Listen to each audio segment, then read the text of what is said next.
Guk, pertsona guztien eskubide laboralen berdintasunaren aldeko apustu garbia egiten dugu. Gaur egun indarrean dagoen behin-behineko lan baimenen sistema arazo handia sortzen ditu. Sistema honek langile mota bat eraikitzen du, soziolaboralki oso ahula. Ahulezia hori berezia da. Menpekotasun administratibo baten menpean baitaude, lan baimen eta erresidentzia baimen batenpean. Langile autoktonoak ez bezala. Gainkarga administratibo horrek izugarrizko eragina du langile atzerritarren egoeran.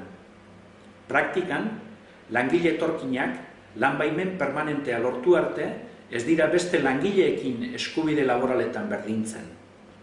Guzti hori ez da ona beraientzat, ez da ere langile mugimenturako.